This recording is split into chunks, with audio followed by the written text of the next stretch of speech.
Hey folks, welcome to Between Awesome and Disaster. This is your host, Will Carey. I appreciate you guys tuning in as you always do. Thank you so much for the support. I'm feeling pretty good. Things have been feeling pretty good lately, and I'm excited to share this episode with you. On the show today is my friend, comedian and podcaster Mike Brown. Mike, I've known for close to a decade. When I first moved to New York City in 2010 to pursue stand-up comedy, Mike I met very early on, going to open mics and stuff, and so we would kind of see each other a lot and go to a lot of the same mics, and we would do shows together pretty often when I first moved here. And as I've found happens, and I might have said on this show a lot before, as the years go on, you kind of see people less, but everyone starts doing their own thing, and you never really lose track. I tend not to lose track of too many of the people that I've started with, but I go long periods of time without seeing anyone that I'd really like to see. And Mike was one of those guys, and he wanted to do the podcast, and it took a little while to get it scheduled, because again, kind of the nature of the beast when you're in New York City is that never have enough time to do as much as you would like to do. But we got it down, and he actually just left the studio here where I'm recording, and it was a really excellent conversation, and we talked about a lot of stuff kind of that sort of encapsulates everything I like to do on this show, which is kind of have these deeper, meaningful conversations. And he's trying to do the same thing with his podcast, which is called You Good with Mike Brown, a mental health podcast, which you can get wherever you're listening to this. You can get his show there as well. And if you enjoy listening to my podcast, and you think someone who else might enjoy it as well, feel free to tell a friend. We're on Apple Podcasts and Stitcher. You can subscribe, add us to your favorite playlist. Every little bit of you listening to the show helps other people find and listen to the show. So, and as always, because I still see myself as just a guy who's making a thing and wants people to see it, I appreciate greatly that you would take the time to listen to and share my show with people. So, and you can also follow the podcast on Twitter at AwesomeDPod. I'm on Twitter at Comic Will Carey. If you want me to do stand-up in your city, so do I. Let's make it happen. And right now, let's go to my chat with my friend, Mike Brown, comedian Mike Brown.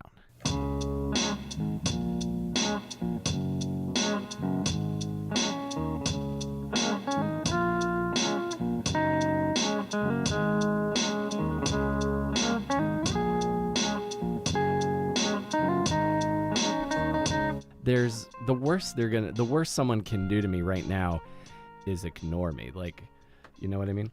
That's such a great. It's a place that I got to, I think, in 2017, maybe 2018. Right. To where it's like that thing of like the worst you can do is ignore me. Sometimes it's like the worst someone can say is like no, and it's like no, that's not the worst someone can say. They could be like, get the fuck out of here, whatever. But it's like right. But I think like the worst thing you can do is like not even try. You know what I mean? It's like, yeah, totally, man. At all? To me, that's how I'm rocking now, and it's great. It's like, oh, I can try and fail all the time. Yeah, and your value is not dependent on that one thing going right. Yeah, that's sort of where I've landed. It's not like if I ask if someone doesn't want to do my podcast, they're just gonna I'm gonna get fired from comedy. I mean, the idea of being fired from comedy is hilarious, but yeah. But I do think there is a thing to like the social kind of construct of comedy and like what it's developing into and where we kind of like, I don't want to say came from or what it's becoming. You know what I mean? It's like, sure. It's like, I think when we were, and I don't mean to say, I feel like we're in the same class, if there are classes or whatever. Yeah, I think so, because you factor prominently into my path through the New York City comedy community, especially. Yeah. Because I feel like I met you when I first moved here pretty early on. But I'm also a New Yorker raised in New York, you know what I mean? So it's even my New York, quote unquote, New York comedy, it's weird, because I'm like, this is just all I know. So where people do comedy from other places, like, I'm going to move to New York and become a comedian. I was like, oh, I'm going to become a comedian, and I'm still, like, figuring it out. And a lot of people are like I've been comfortable on stages because I've been at these places as just a place. Right. You know what I mean? Like, I've drank and hung out here. This is not like... And I always feel like starting in New York is so hard. It's like learning to shoot a gun while Normandy's happening. Oh, yeah. It is the worst. It is. And you also see, like, it's just really nuts. It's a very humbling experience to understand that, like, oh, of all these other New Yorkers out here, how we're funny socially with each other. And I'm like, oh, and I'm killing you guys socially. And then they try to do this for, like, a living, and then see all these other people who come from all these places where they really have to fucking work to get the comedy voice and come here, and then like they move here, and it's like they're funny or they're just working or whatever, and I'm just like, oh, it's whatever, and not understanding, oh, there's a whole career side of it. Like, you have to change your life to follow this dream. I'm just, like, doing the thing where I start. Like, I didn't even connect the business of it yet. Right. There's no, like, travel to throw the ring into the fire. You're just already in the fire. And well, and also talking about, like, class, like, I feel like, our class of comedian, we're now all sort of at that point. Like, I feel like we were all kind of, like, in the trenches for a while, doing, like, trying to get as many open mics as possible, try to, like, get our basically the tools in place. And now, and at least I can say for myself and a few others, I see a lot of my peer group kind of splintering, and everyone's focusing on their thing. Like their projects, like Kevin Froelic's, he wrote the musical. I'm putting a lot of more effort into this podcast and my one-man show. Your podcast is I'm starting to read about a lot. So everyone is so now we're all to the point where we're all, like, just focusing on our thing. What I'm worried about now, and I don't know if you'll see this, I feel like so many of the comedians that, like, I don't know about you, but at least comedians that I knew of and were thought of as, like, oh, those are, like, the headliners. Headliners. Or those are, like, that's the goal. That's where you want to get. Now there's, like, and I'm not even talking about, like, Louis C.K. or people or that sort of an example. I'm talking about, like, people just going off like the crazy, just going the full insane. You know what I mean? Do you know what I'm talking about? I'm trying to, like... I'm talking about a very specific thing that happened today on the internet. What happened today? I've not been on the internet, dude. Like, I'm under the rockiest of the rocks, and then, like, I pop up every so often and say, like, what's going on? And all right. So this will put a bit of a time step on when we're talking about this, but Nick DiPaolo put out a special for free on YouTube today. Oh, boy. And he listed as, like, too dangerous for Comedy Central, too edgy for Netflix. And the cover art is... him flipping off, like, a bunch of, like, activist types, like Me Too or, like, liberal-looking people. Man. And one of the people in the Photoshop is a Black Lives Matter activist who was shot and killed. Wow. Did he not know, or did he know? He says he didn't. So I don't want. I'm trying to not. The chances of you just randomly finding a Black Lives protester. Right. He's and like let me say if I'm taking him at his word. Let's say he didn't know. Let's say, like, right? Yeah. I'm willing to give people the benefit of the doubt. Let's give him the benefit of the doubt. That's how fucked up the country is. Right. Like, if you by chance just find a stock photo of a protester, like, oh no, he got killed by the cops. Like, that's how fucked up we are as a country. What the fuck? But but come on, Nick. Right. I would sort of have to agree with that as well. But see, the thing is, like, that's why I wish that Nick was here on this podcast and he could be totally honest about it. Yeah. Because it's like, if you were just, like, a total idiot and didn't know, I'd rather you just say that. But it's hard for me to believe that you're going to be a total idiot and have, like, the empathy or the remorse. Right. When you're also have your special where you're like, fuck everybody. Right. So it's like, fuck my feelings anyway, right? I can just be mad that you even did that. Had the nerve to put a black light, like. Right. Yeah, there's definitely it's definitely one of those things where you kind of want to go, what was the thought process? And also, do you need, like, you got to get a friend that could say, hey, maybe not the best idea. Yeah. So I like that. So my point with that is, I like that you and I and all of our friends are finding these other passion projects and kind of balancing our lives out, so that's not happening to us in another 20 or 30 years. Yeah, that's where I'm at now, where it's like understanding that my career and comedy, it's like if something's not working, it's not necessarily, it doesn't have to be just the machine. You know what I mean? Like, sure. Like, Nick DiPaolo is a guy who feels he's entitled to a lot of things and says, and then, you can put that special up, right? You can do all of that. But for me, it's like, if it's coming from a place of anger, then it's not, it's, and I don't know, like, because everybody approaches comedy differently. I try to approach it from a place of like, even if it's anger, trying to understand the anger. If it's I love it, I'm trying to understand why I love it, and then give people, that perspective. But with Nick, it's like, it's fucked up just because, I'm sorry, I'm still on this Nick thing because it's really. No. We might have to do. We might have to. I would love to hear the episode of your podcast about this. Oh man, shit. Yeah. All right. Well, okay. Go ahead. Because this is not because this is like not typically the kind of thing that I really feel great about trying to dissect. I'm mostly like I want no parts of this. I know. Well, if people want to get mad at me, it sincerely does not bother me because. But talking about like growing. But you mean like if you want to talk about like projects or whatnot, I do feel like that's where we're going, and I feel like just generally for the comedy scene. Mm-hmm. Our class, it was all about trying to get past at a club, maybe get a breakout series, maybe get the XX. It was all those things. And as we continually did that and got those opportunities, we saw people get those opportunities. And I'll mention like Chris DiStefano, whatever, like somebody who hit the thing and just blew. You know what I mean? I would say like Soda in a sense or whatnot. But even as I look back now, as a like career wise, I'm like, oh yeah, these guys got these things and they were out of here, but I was also so close to these people as like peers and friends. So it was like different when you saw like Chris would win a thing and then like he's on TV and whatever, and then you see him, you're just hanging out and you're like, man, you're just fucking living a life. And then like now it's like he's not on Guy Code anymore.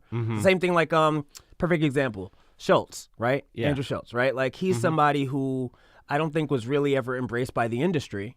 But instead, and he's been, I don't want to say like super vocal about it, but he was like, okay, but he didn't go like hateful. You're just like, let me just do my own thing. And now where he can tour, he has specials online himself, and he does all these things. And it's like, as a comedian, he found his audience.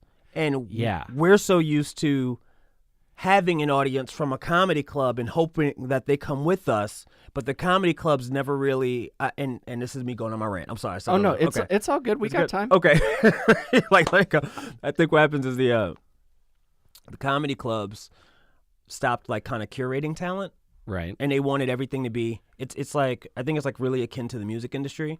So like if you sign a new artist, it's like you would rather that artist be ready to make an album, ready to go on tour and all those things. But before they used to do artist development. So they'd be like, okay, you're an artist, you're very talented, but you need to work on your voice, or you need to work on this, or you need to work on these things. Right. You got to get used to live performance. So we're going to have you open for somebody in a club. Okay, you're better. Now let's have you open for someone in an arena. Yes. Or a theater, and like, okay, now let's have you headline a tour. Exactly. That steps. And even with the comedy club, they might not have the ability to be like, okay, now we're gonna have you headline an arena, but they do have the ability to say, you know what, we're gonna give you check spots this whole week. Okay, you're doing good. Now you're going to host this weekend. Okay, cool. Now you're going to headline our weekend shows. Or not weekend shows, but our weekday shows. Okay, now you're going to host for the A-list. So you're kind of helping to nourish this comedian or this talent so that they're at a part that, and you do that with multiple talents. Yeah. So then you say, okay, on Friday nights, we have our showcase show. And it's all those people who you've been kind of prepping up to be that next thing. So then you invite, and then the clubs would invite the industry there. And then they'd be like, oh, these are the guys you've been working. Oh, these are pretty good. It's like a, lack of a better word, like a dog and pony show. Like, hey, these more are or less, right. Yeah. But the same thing is that they're like, yeah, we're here to get better. And we're here to say that, hey, this is what we want to do. And the industry says, hey, maybe I like this artist or I like this comedian when we could do this or we can do that and we can do that. But there's no infrastructure there. And that's why, like, for us, we're children of that interesting and beautiful time of where when we started, there wasn't Instagram. Correct. We didn't have Instagram, you know, and Instagram, the way we know it now, like, even when I say it, I just think pictures. I'm not thinking stories and polls and same here. There were fewer channels by which you could be discovered. So there was a time. And even though it's still relatively recently, just like maybe for me at least in New York, 9 years ago this year, Congrats, by the way. Thank you. Appreciate it. I still love it as much as the first day I moved. Okay. Wait a minute. No. Wait a minute, you mother. I know. I was supposed to move home by now, but hasn't happened. So yeah, those were, and I always looked at the clubs as like, well, I definitely feel like a real comic when I'm performing at like Dangerfields or Stand Up New York. So those were like channels to a bigger audience. And of course, and to get better. Yeah. And now it seems like there's this big model of the entertainment business where instead of going up the steps, they want to get people who are already near the top of the steps so that they can just have a collection of people on top of the steps. Of course. You know, of course. Why? Yeah. It's easy. Yes, agreed. It's easier if the work is all done for you. Yeah, but it's like, but I could also understand the industry's sense of that, of saying like, well, why? Like, if I'm a comedy club, why do I have to invest my time, risk my audience, and all these things on these comedians who might offend people, hurt my business? Why? Who aren't ready. Who aren't ready. Let them get ready. Let them get ready at bars. Yeah. And then come to me. And that's what they're doing. But what's happened is the clubs, I don't think that they were aware of their standing in the sense of entertainment. Right. Because remember, before you just had TV. You know, then you might have TV and maybe movies and all that. But now it's like there's so much comedy content, no one needs to go to the clubs. So that entire time, when you ignored all these people who were trying to make it, who finally do get a thing, now you're going to be like, hey, can you headline my club for a weekend? It's like, yeah, they're probably coming. It's a money grab. But if you actually fostered talent and the talent made it, they would come back and know that that is their home club. Yeah. It's the difference between the Cellar and every other club. But even at the Cellar, it's like they're kind of, I think, getting to a point, and this isn't even no shots to them, but it's like a lot of the people who are on the rise, like the younger comics, not younger comics, but like our generation, are getting past there, and it's dope. It's fucking dope that they're cool there because, you know, like they're comics and they'll be there and be like, oh, I remember when such and such and such. And then it's like for us, like, oh yeah, I opened up for, you know, whatever. But it's that thing where there is no infrastructure, and I understand why. But now as comics, we are on a fight or flight type of thing. Yeah. Like I used to be addicted to stage time, and I'm not anymore. And it's the most freeing thing. No, yeah, same here. Like I don't feel the need to grind mics as hard as I did. Yeah. I have the tools in place so that I can do stand up. And it's fun, or it's fulfilling, or productive. Yes. And then I have all these other avenues that I'm expressing my creativity as well, and it's very like exactly relieving. Yeah, there's so much fucking I think, and I don't know how it is to come from somewhere else and like understand New York, but like what I was kind of told and what was drilled into me was like, you gotta hit the mics all the time, and what other stuff, like you gotta show face everywhere, and all these things are the social game of it. Yeah, that's all great, but for me, I just couldn't function like that. Like it's like if I'm gonna hang around, I know that people like ultimately hang around so you get FaceTime and they put you up, but I'm like, if they don't find me as funny, I don't want them to put me up because I'm here. And I've always had that, like, and I don't want to say like that ego, but I'm like, no, we're here to do comedy, right? Like, if I don't gotta like a person for them to do my, like, if they get busy, if you do, and I do comedy, and you go like, hey, we just don't see each other. But it's like if there's like like, let's say Nick DiPaolo, right? And I just use him as that, right? Sure. I might not want to have a drink with him, but if he's a funny fucking comic, you might be like, hey, me and him could be on the same show, have a few laughs, high five, and that's it. But I'm not gonna hang out. Sure. You know what I mean? It's like that makes total sense to me. Yeah. I just feel the way I feel, and I don't know if you'll remember this. I'm pretty sure the fact that I'm not getting told I can't go up on Andy Engelbringer's anymore is a great feeling to have. I don't know if you remember this. This is back when comics was still open. 14th, yep. On 14th and like 9th or 10th or 10th. Which was a great club. It was the first comedy club in New York I ever went to. I saw Eugene Merman and Andy Kindler. Oh wow! So I'm that's like, even crazy to hear. Yeah, because like, you know what I mean? Like, fuck, that's nuts, man. Yeah, fuck. So it's just so crazy to think you could just see those people and like, yeah, it was a great show. Jim Gaffigan did guest spot. Dan St. Germain was the MC. It's nuts if you, as you say it, hear it. It's nuts to think about this kind of stuff. Yeah. So I was at the time working at Radio City Music Hall, and I thought, okay, all of these people have said they want to see me do a set. I'll hit up Engel. I bet I could do the 15. Yeah. And then that did not happen. It was you and I think Rashad Bashir. Oh, that's right. Yeah. And I was told I couldn't go on, and I was so bummed. I felt so bad that I put you guys through that situation.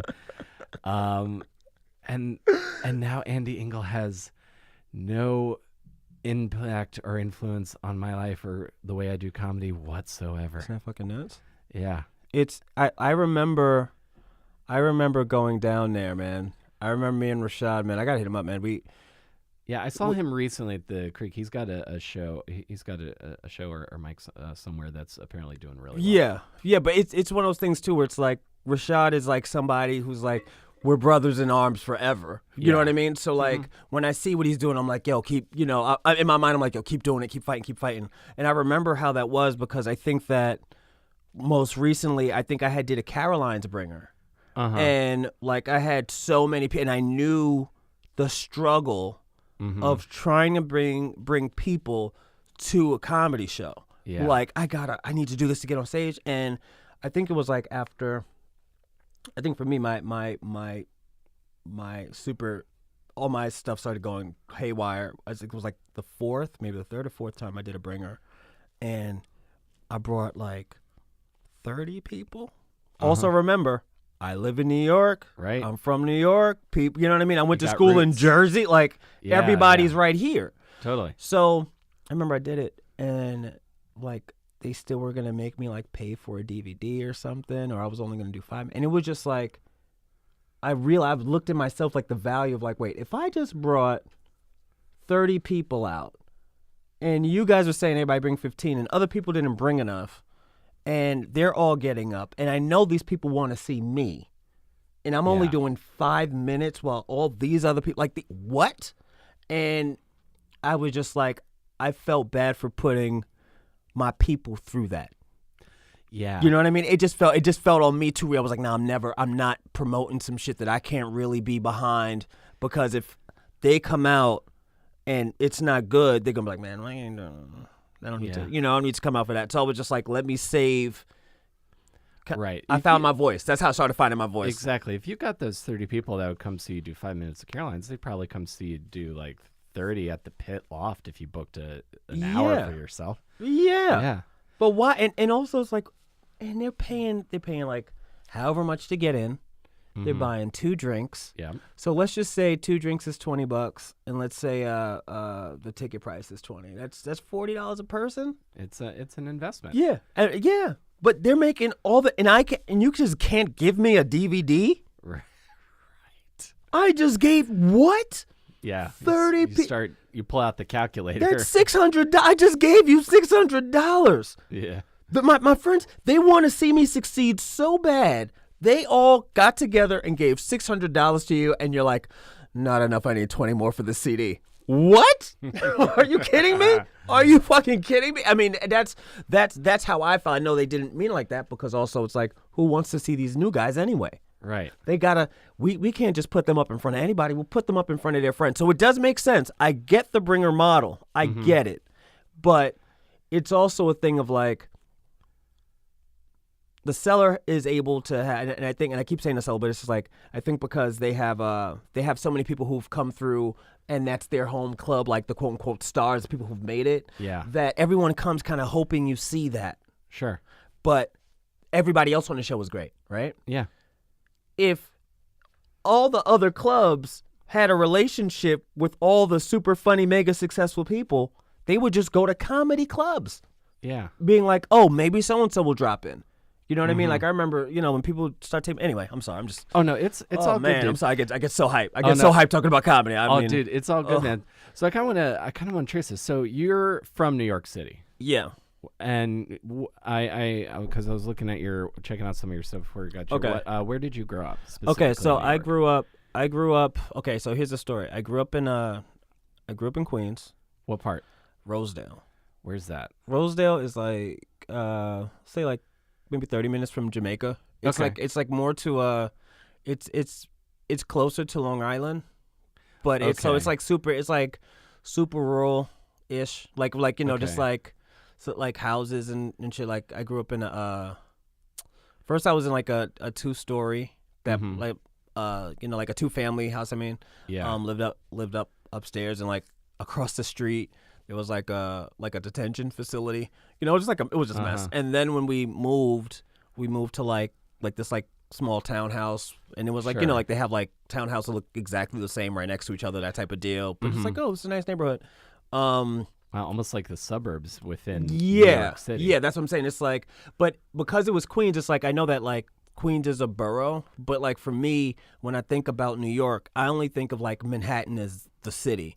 Right. Because it's like when people talk about Brooklyn, even though it is part of New York City, I look at Brooklyn as Brooklyn. Like that's just like its own thing. Yeah.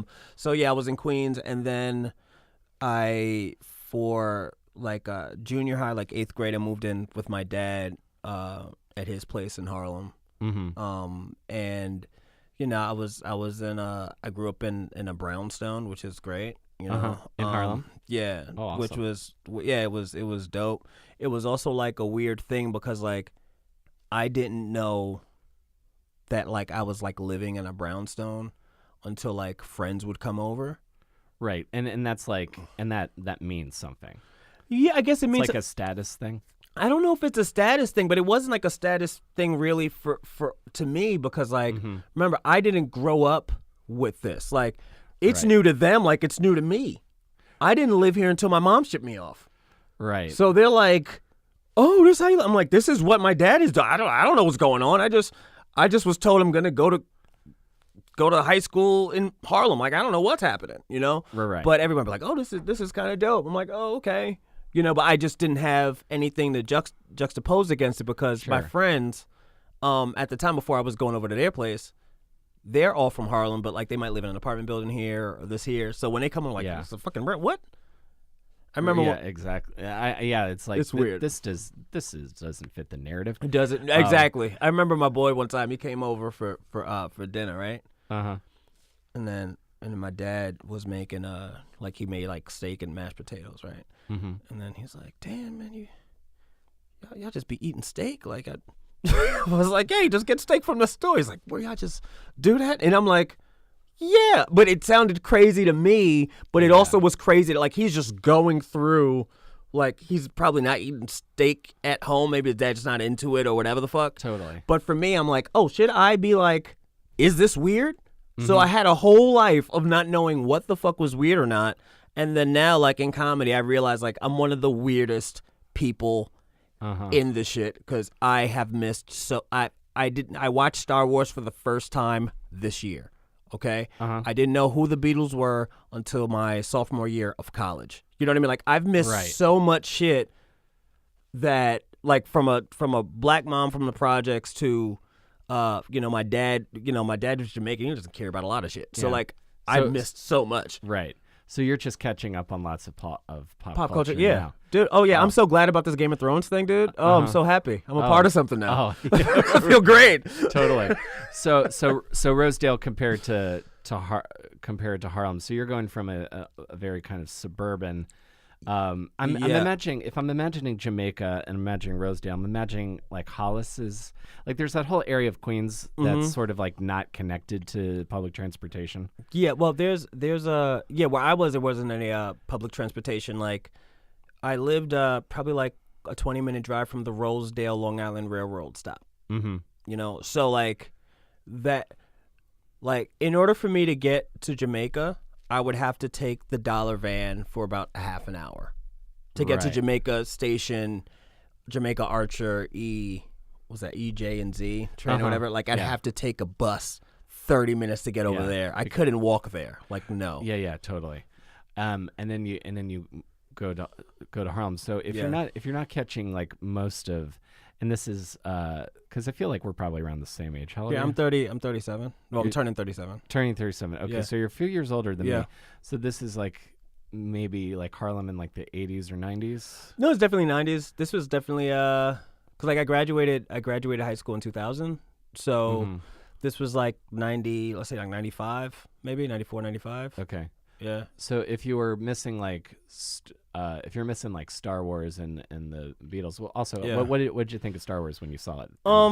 I got why it, like, watching it as a movie, I'm like, oh, this is a really dope movie. Like, it's one of those things where it's like it holds up so well.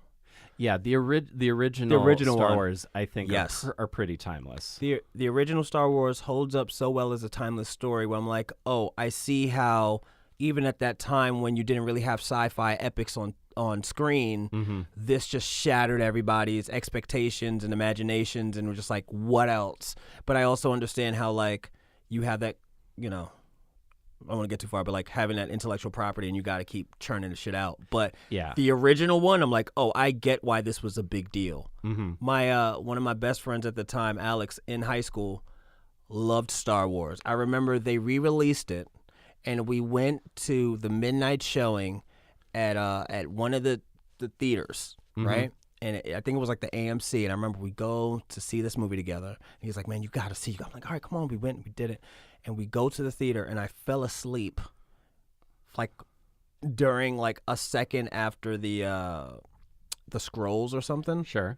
Just knocked out. Just totally missed everything. Like everybody else having a good time. I was just so fucking tired. Sure. And I was like, I'll watch this next time when I want to watch it, and I just watched it. Yeah, you got to be in the right place for it. That's why.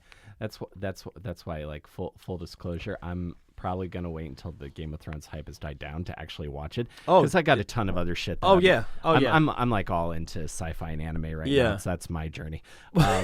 So what was the music you were into like when you were in high school? Then? Oh, okay. So when I was growing up with my mom, when I was in my mom's crib, she listened to like a lot of soul and R&B. So I was definitely more into like Anita Baker and Luther Vandross and like anything that had like a melody. I remember Any old Motown? Yeah, old Motown, but also like anything like I remember Color Me Bad had the I Wanna Sex You Up. I remember that coming out, and I just loved that. Ooh, but I was like, yeah, you know, and that was my shit. But I remember at that time like singing that song. My mom be like, no, you don't sing that. You know what I mean? Because she's like, she was at that time like super religious. Now she's just regular religious. But I was like, okay, so I always liked the R&B stuff. But then when I got to Harlem, that's when like I started getting really introduced to like hip hop, because I remember I liked Method Man's songs. I liked Biggie songs. I liked Jay-Z a little bit. And in Harlem my best friend loved Nas. And so I was just like more of a Jay-Z fan, and then like I started, like I would nerd out about hip hop, where when I would get my CDs, before I would listen to them, I would read all the credits, like who produced what, who did what, and I would do all that, and then I would listen, and then I would read it again while I'm listening just to see who did what, and then I started having favorite producers and all these things. So like rap is like one of the things I love, all the different genres, but me and my other best friend from Queens, Omar, he would play a lot of reggae. So, and it would be like dance hall reggae. So at that time in like the 90s, 2000s, that's what you'd hear when you go out, because that's how people would dance. So I didn't hear like real like reggaeton or like dance hall yeah. reggae until I got to New York. Oh, of course. And not. then like went to like the West India Day Parade and stuff. Like Yeah. hear all of that stuff. Yeah, but that's what I was raised off on. So like I had all those different types of genres of music, and totally feel like I missed a lot of the pop era. Sure. Like I remember Nirvana. Me and my girl talking about this. Like Nirvana smells like Teen Spirit. Mm-hmm. I never really knew what they were saying, but I knew the song. Yeah. And so like when we take drives and she's listening to radio, she's like, "How do you not know this song?" I was like, "I would just listen to black music, black radio. Like none of these." I heard a Green Day song for the first time. Not Green Day. In a sense, like I never heard a Green Day song, but like one of their hits for the first time. She was like, "How did you not hear this?" I was like, "There's a lot of black shit you haven't heard." That's That is. I mean, she's Italian. True. That's another thing. So it's like she's in a whole nother world. It's like absolutely. I always wondered, talking about like music and there's music that's viewed as like white music or black music. Mm-hmm. I always feel like rock and roll gets viewed as like I think it's viewed as white music now. I mean, now, it used to be black. but like music. Jimi Hendrix is like the greatest guitarist who ever lived, doesn't and matter. I never hear the black community talk about how great Jimi Hendrix is. Well, the thing is like the thing is like this. I'm sorry I'm making you explain. This is what you should be. This is what needs to happen sometimes, just to get like a sense. And I'm not explaining all. I'm just like, this is just my view, and you can keep asking. I'm just a subset of data as you collect as you go on. But I feel like this. We say like Jimi Hendrix, this and the third, right? I look at it the same way. Like it's like finally time. I feel like the times have caught up where I think black culture in a sense kind of is accepted more as American culture now, just generally. I think right. That makes sense. So it's like this. We've known Beyonce for years. She was the head. She was in Destiny's Child. We've been listening to her music for years. Yeah. Once Beyonce goes solo and does all the thing, and I was like, oh my God, she's the greatest. But it's also like, but it's like, but that's Beyonce. We have Beyonce, we have Rihanna, we had Aaliyah. Like all of our people are like great. You know what I mean? So it's like, I think it's like with Jimmy, I don't know if like either just predominantly like a lot of black people culturally were listening to Jimi Hendrix like that. Mm-hmm. But like even me not listening to rock and roll, sure. I know, I'm like, but Jimmy. Yeah. Wasn't Jimmy like playing with his teeth and shit? Like he played with his teeth. He set his guitar on fire. Yeah. He's the guy. Yeah, the most rock and roll moment that ever occurred for me at least. He plays the Star Spangled Banner in the rain at Woodstock early in the morning. It's crazy. Yeah. Did everyone kneel? Everybody take a knee? Did everybody take a knee during this? No, I think everyone was either just waking up or coming down off of acid. Well, if the NFL would have played Jimmy's cover of the Star Spangled Banner, we could have ended racism when all this shit was going on. It could have happened. Nike, that's a great commercial. Could have happened right then. I would love to talk. I've talked to a couple of rappers. I would love to talk to a producer because I feel like rap specifically feels like a more producer-driven genre of music as far as like the actual instrumentation. Like I was trying to I one of my favorite I've been trying to like learn how to play hip hop on bass. Oh shit, okay. And one of my favorite bass lines is Busta Rhymes' "Put All Your Hands Where My Eyes Can See." Yeah, and it's such a simple line. It's just bum bum bum bum. Yeah. And I was trying to find like, who's the guy who wrote that? And it's just a guy with a keyboard. And you're like, what? Yeah. So I would love to like, because DJ Scratch maybe. Yeah. Yeah. So yeah, I'm a fucking nerd. There's got to be some NYC hip hop producer who would want to talk to me about the art of creating beats. I've been trying to. You know who you should talk to? Do you know Mike Denny? Yeah, I know Mike. You know he's a hip hop producer, right? No, I didn't know that. Yeah, he produces beats. Okay. Yeah, him, Shaq, Stanley. I tried to get Shaq on a few years ago. He didn't want to do it. Shaq is like, okay. I've heard his stuff. Comedy. It's good. He man, it's really good. Shaq is a different animal, man. He and I did we ran a Big Pony show together for a few years, and he's also somebody who would be uptown back with like being in the I forgot the name of the place, but it shut down. But like, he's good, man. His music is fucking. I've heard him do some. He's done some stuff for the Cooligans, and it's like this is. It's really good. Yeah, I'm like, this could be on the radio. This is It's just that There's some people don't know. pro-level stuff. Yeah. Yeah, but that's also the thing where, like, as we were talking about, like, hey, nobody mentions Jimi Hendrix, right? There's like, how many Shaqs were out there as well who were like Shaqs. dope, and it's like these guys are great too. It's like we might not. I think that like it's good that people who are into rock, I think, recognize Jimi Hendrix and give him that credit. It's like I think the same thing with like Basquiat now, where it's like I think over the past like 20 or so years, it goes to like, oh, Basquiat was a great artist. You know, he had like, yeah, Warhol was dope. Warhol was one of those guys, but Warhol collaborated with Basquiat. You know what I mean? And it's like, and even if you're unfamiliar, like if you look at his stuff, you're like, oh, this man, he was dope. But like a lot of, you know, high art or whatever, art people know who he is. But it's like, yeah, those people, the people who know.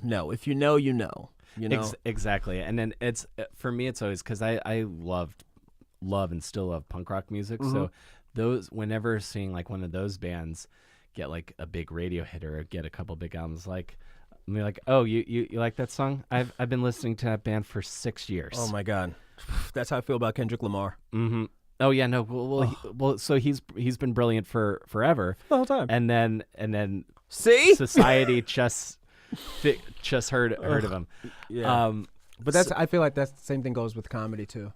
I feel like the same way where it's like that's why I say it's beautiful now, because we can all do our own thing. So it's like if you have this podcast, right? Right. And you're going through your career and like, and I've told you to your face, like you're a fucking monster. Like, I don't know, like I wish I had the ability to really construct the joke the way you do.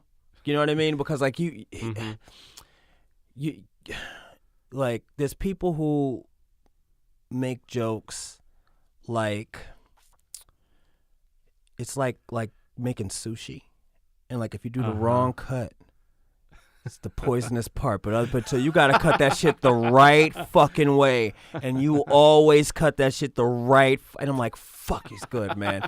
It's one of like the artist things where it's like I don't have that power, but fuck, that's a good power. It's like it's like the kinship of a Magneto Professor X, where it's like it's like, hey, we're in different worlds, but I fucking see you, man. I see you. I see you too, man. You're gonna make me blush, Mike. Yeah, I'm sorry. I give people all the compliments when I'm like, yo, for real. Like, I appreciate it, man.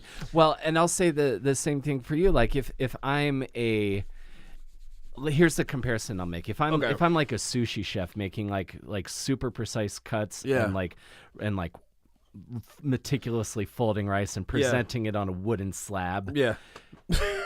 I wish and I mean this with love. I wish I had your charisma. And because this anxiety, because you have I just wear it. Well, no, because like not only are the jokes good and the ingredients are good, but you're like a hibachi chef. Just like open your mouth, bow. Yeah, just cutting shit up. Yeah, you're making onion volcanoes. You're throwing stuff in people's mouths from across the room. You know, you're cutting fuck, guy bro. goes on break and then you just do another table real quick. So did you think when you were in high school, were you going to be a comedian? Dude, was that the dream? You know what? I think it's weird because I think of comedy and me being a comedian as, and this is this most self-righteous bullshit. I even hate myself for saying this, but it's all good. That's what I like to do on my show. Yeah, just get into your own shit, hate yourself. But I always wanted, like, I remember watching All That as a kid. Oh yeah, I loved All That. And I was, I could do that. Like, I was so mad because like I would look at Keenan and be like, man, I could, like, he's funny. I could do that though. You know what I mean? And just knowing I can do that, but not understanding how, and then knowing that I wanted to do that, but never really understanding how, because I'm in New York or whatever. And then I think I watched, I think it was Warren Hutchinson. He was on Def Jam, and he's this, you know, he's a Muslim guy, and he's talking about how he had this joke about how his grandmother made his father take him to see Santa as a kid. Yeah. But his father's like super Muslim, right? Super Muslim, and doesn't fucking care about anything. Yeah. So he's like, all right, I'll take him to see Santa, right? Then they go up to Santa, and then Santa's like, well, what do you want? What do you want, kid? And the father's like, ask him if he got freedom in that bag. Does he got freedom? And I thought that was the funniest shit in the world. And I remember, like, I used to know that joke for a bit, and I would do a set and tell my mom. But the thing was, like, the thing that was so funny to me was that I connected with him. For that second, even though it's like, yeah, we can get on that like the quote-unquote wave of like blackness. Sure. But it was the first time I heard a joke that touched on religion, perspective, kind of like truth, anger. It just had everything. Yeah. And it just made me like that's so fucking funny if you're the kid who's now grown up to say, wasn't this funny? And it's like, yeah, that was funny. I fucking get you. Yeah. And I didn't know who I didn't know who him up, but and I never really saw him again on anything. But I remember that fucking joke, and I was like, and I want all my jokes to be like that. Like I want all of them to be like, oh, that's a fucking good one. Yeah. So, and it's like, and that's what the slave to the stage thing is, because like the more I would get on stage, the more I would just like trying to create to say something. Mm-hmm. And then now like I've kind of stopped and been more in a sense of like, no, let me go when I have something to say. Right. You know what I mean? So it's just same yeah, way. right? You hit that point of like where you start work, you put the quantity and you put the reps. Yeah. And now it's just about doing something with it. Exactly. With the skill set that's been developed. Yeah. So when did you start doing Yeah, I stand-up? want to do. Oh, okay. So this is my stand-up story. So yeah. but so the whole time. So, but I also did acting for a little bit. I was doing like stage acting for like a year or two as a kid. Same here. Yeah. See, so it's like, you have that performance in you, but I still didn't know about stand-up. What I did know, I was always funny. My best friend Mike, who passed away, he was like, I think he was funnier than me, but he and I both like would be at odds with each other. We battle rap and all the shit, and Sure, like when sure. you battle rap, it's like you kind of diss each other, but you can't like just straight on diss each other. You have to be like You gotta be witty clever. about it and clever. So it was just like we just always had it, and he was just like, it was like Ken and Ryu type of deal. Like, oh man, I got you, la la la. But so I still was scared to perform stand up. So what I did is I took a sketch writing class at the Pit, and one of the people in the class was like, it was actually Josh Carter, right? And, Oh, yeah. Yeah, and it was funny because he was like, oh yeah, I'm a comedian, and it was the first time like I met a comedian, Uh-huh. and I was like, you're a comedian, and not like in a bad way, Sure. but it was also like, I mean, to be perfectly honest, like I had some killer sketches, right? Uh-huh. He had some good sketches, but I had killer sketches, and I was reading my sketches and killing in the room. I'm like, oh, Yeah. come on. That's good. Yeah, You know? I've seen your sketch. Yeah. Your sketch stuff is super strong. Oh, man. thanks, man. I appreciate that. But that's the other thing. Like I was doing these sketches, and it was one thing to be like, oh, comedians can be just like me. I can be a comic. Like, you know what I mean? Like, oh, that like not everybody is Chris Rock. You know what I mean? Like not everybody is this person on TV. There are also comedians who are not on TV. I could be one of those. You know what I mean? Like, yeah. But then what really sold it for me was when we did the graduation show for the sketch class. Mm-hmm. I don't know which actor was playing the parts of the things like I wrote, but none of them, to me, did it right. Uh-huh. And so the jokes were just like bombing. Right. Some of them were good, like the writing was good, but the jokes were like bombing. I'm like, y'all just don't fucking get it. And I was like, y'all need somebody who gets. I was like, I need to be on stage. Oh, you know what I mean? Yeah. And then I was like, I was basically like, oh, I need to say the things I wrote. And then that's what comedy started being, like write the things and then you say them yourself because you know how you mean them, how you want to be. And if it's weird and it doesn't hit, it might be the joke is wrong or maybe you're nuts, which is fine. Mm-hmm. But just get your jokes and try to understand. And that's what made me do it. And that was also 2000. That was 2010. So this is another thing. So my I always wanted to do comedy my whole life. So when my best friend was murdered, the last thing I had a conversation with him about was getting into stand up. I was already taking the sketch writing class, and I'm on the phone with him, and his wife is in the back, and I was like, oh yeah, he's like, what's going on? I was like, oh yeah, I'm doing a sketch writing class. It's a sketch writing. I'm like, yeah, it's like comedy, whatever. I think I want to get into comedy more, whatever. I think I might do some stand up. He was like, why haven't you been doing stand up? You're supposed to be doing kind of like got at me about not doing comedy, Sure. and then his girl is in the back like, yeah, you should, yeah, that's great, yeah, that's awesome, like, yeah, we should have been hosting, and I was like, really? And it's one of those things where it was the first time where I kind of shared my dream with somebody, Right. and had it instantly validated. Not even like just validated, like, yeah, go do it. But like, stupid, why you been wasting your time? Everybody knows, like, you didn't realize that shit? And that's what hit me. And then when he passed away, 3 days later, Oh man. 3 days later, I said, fuck, this is what I'm supposed to be doing. And it really shattered, like I always talk about, like, how I do comedy is like, it's my kind of way of grieving in a sense, because Right. it's like, there's a time that I had him here and he wasn't here. Before he's never seen me on stage. I never got up on a stage in front of, I hadn't gone up alive. Yeah, never gone up on stage. Wow. You know what I mean? Yeah. So it's like, I feel like I was always a stand-up in my heart, but I was too scared to do it. And then after my best friend died, I was like, life is too short. Yeah. Last thing we talked about was the future, and he gave me his, like, he was like, what the fuck is wrong? Not just your blessing, but the berating of like, yes, stupid. You know what I mean? That's the kind of encouragement that is, I think, the most effective. It's like, idiot, Yeah. you're fucking great. Why aren't you doing that thing you be great at? It's like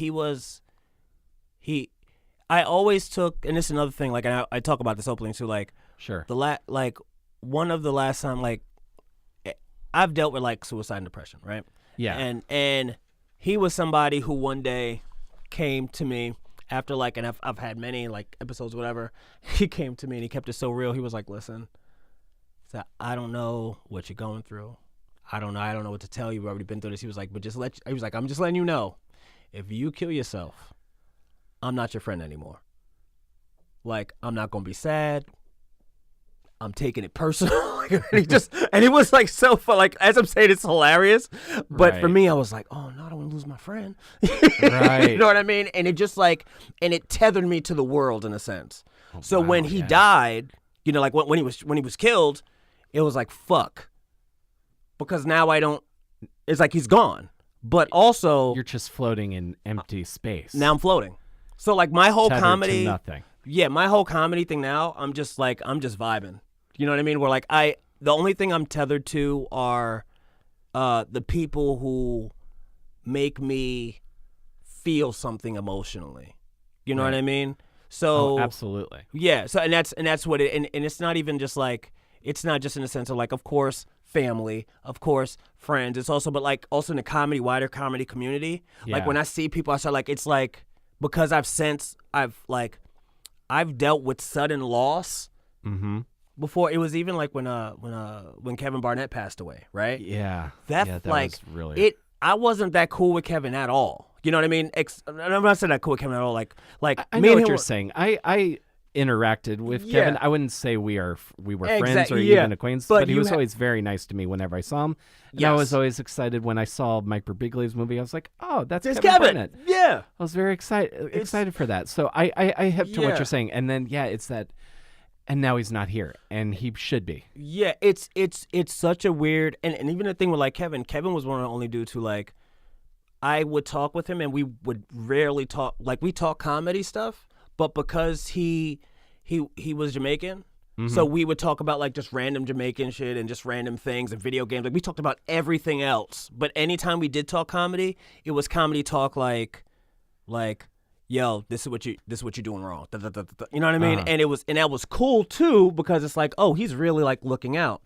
But when he passed and I went to the benefit show, it was an eerie feeling because I'm there and everybody's, backstage and like, everybody's feeling the feels and shit. And Right. I'm like, fuck, man. I'm like, I've like this feeling of loss. I thought that I would never feel again. And I safeguarded myself emotionally from that feeling again. And then now this guy who I've respected and loved as another comic and human being is gone. And I'm seeing all of the people who I started this thing with after my best friend died, who I would hang out with and, go do shows. And everybody's in different parts of their career. We're all in mourning now. And it's like a weird thing to be like, well, guys, I've been doing this for 10 years. If you guys want to, it goes, but it's an also like, oddly fuck. morbid full circle man. to find yourself in. It's really a lot to take in and deal with, but Yeah. I deal with it through just life and comedy. Yeah. And then there's definitely that perspective that comes from having grief forced upon you. Yeah. And especially if you're prone to depression also, which I've definitely had. I would never say I don't think a doctor would ever diagnose me with depression. Yeah. But definitely finding times where I'm down and not seeing the light or the path. Yeah. The path out of the grass. Yeah. But So which is a lot also as a comic. yes. Might be one of the reasons why A lot as a comic also. Yeah. It because as a comic, I feel like we all have a perspective on the world that a lot of people don't have. And I think the only people that share that perspective would be other comedians. I agree with that. There is, when I first started dating my fiance, one of the first things she said to me was, why can't comedians be socially normal? And it's like, I love you, but you clearly don't get it. Yeah, you just I'm the worst. I'm getting better, but I definitely there's when you're like having to put a lot of effort into being not being normal, because what is normal anyway, comfortable maybe, or just like like not being a record scratch. Like, this like that, and then everyone's like not trying to avoid that. Yeah. And like for me sometimes is exhausting compared to like when I'm with comedians and I could say whatever I could say whatever fucked up thing, and everyone knows that that's not where my heart is.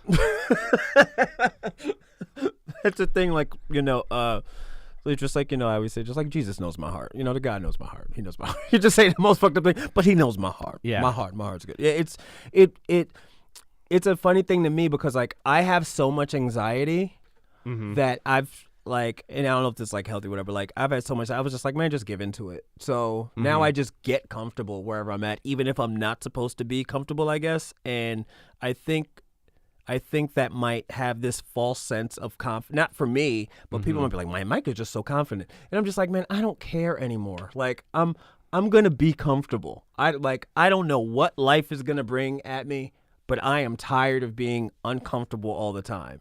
I'm tired of always, like, one, I'm always grieving, right? That's one.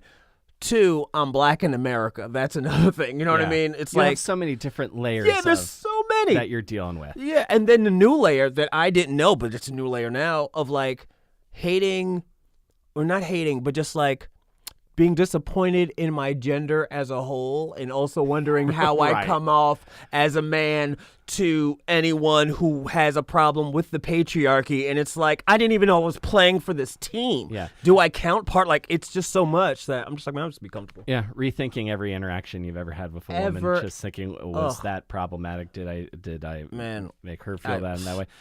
It's so sad that shit scares the shit out of me. I'm trying to do, and I have a lot of fear also. Yeah.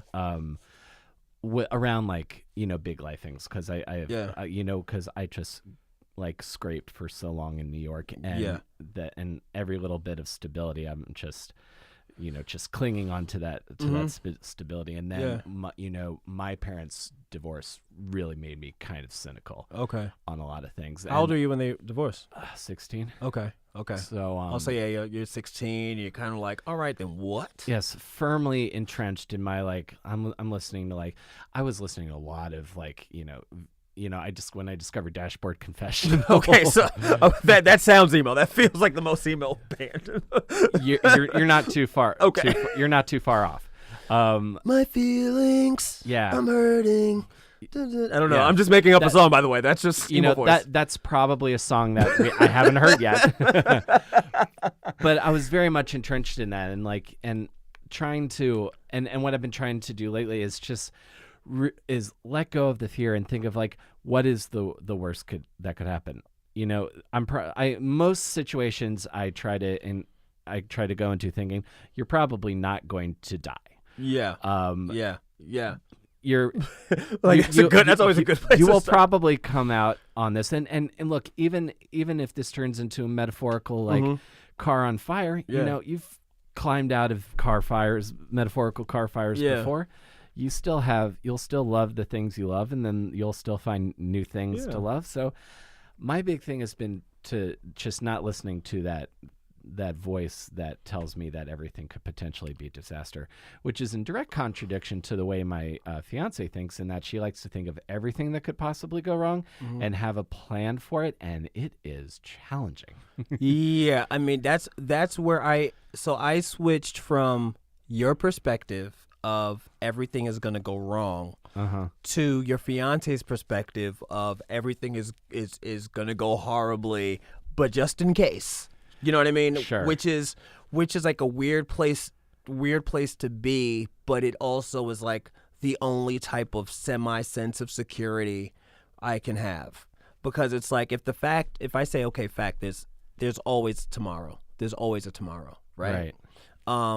And if I'm going to be here for the tomorrow, which I plan to be, what do I do if I know that it's coming, right? So that kind of like helps me be like, all right, it might be shitty, but there's tomorrow. You can do this, you know, get as much as you can done today because there's always tomorrow, right? But then the other side of like prepping, like doomsday prepping for life. Right. You're not physically building the bunker, but you're looking at all the exits. Emotionally. Emotional exits. Oh man. And like Ford finds like, okay, I'm gonna feel a certain way so that when this person eventually fucks me over, I can snap back faster. And the whole time you're just like, you're kind of giving you might not be giving the person what you want to give them because you're so worried about them leaving. Yeah. You're like, it's like no one gets a job and then just on the first day starts preparing for their exit interview. You know what I mean? Right. Like it's a weird thing. You want to get the job and then hopefully do the best work that you can do. You know, and also it's another thing. Like I've worked in retail, but I've never had a service job. I've never had a job in the service industry, right? Which is another weird thing because a lot of comics like have done service industry jobs where I've done retail and then corporate. Yeah. But even in my corporate world, I would say some crazy shit. But it would be and it'd be funny. Like they would know that it was all jokes. Totally. So it wasn't like nobody's going to HR or anything. But also, like at my last corporate job, it was like that was the first time I was like, oh, I'm a comedian. I came in there, I was like, I'm a comedian. I'm working here, but I am a comedian. And then when I got let go from that, I was like, all right, well, I guess I'm just a comedian now. Yeah. I this is the first where we're having this conversation now. This is the first place where doing podcasts and being a comedian was a benefit instead of something I had to hide, which is now how I know I'm in a good place. You feel seen. I feel seen. Yeah. I feel like I'm in a good place. So what I'd also like to talk about a little bit. I'd love to talk about your podcast because your podcast, I think, and from stuff that because I follow you on Twitter and I read that Vice piece. Oh, yeah. I feel like what you're doing with your podcast is trying to tackle a kind of topic and conversation that is not often had, and I think it's especially not had, at least from my very limited experience in the Black community, especially. And I'm basing this off of, and I know that, and this I know dashboard confessional that you listen to, and I know I sound super. I know I sound go for it. You're good. Really You're fine. You're fine. I'm also this, by the way. I always lead with I'm very dumb. I really don't care. Like it's Sure. but I know that you might have to do it for you and your listenership. But for those listening, if you are a person of color and you are listening and you think that he is being ignorant and you expect me to check someone, you are sadly mistaken because I don't even catch it. And here's the thing. And I know I sound pretty. I know I sound pretty ignorant. But what I'm. But you're also earnest. It's okay to be ignorant, but also be like, what you're doing. feels like that. It's fine to be earnest. You know what I mean? Like, I'm not going to be Right. like, I'm not offended by anything, really. Oh, well, that's good. Yeah. And because where I'm coming from when I say that is, have you ever heard of a comedian named Anthony Griffith?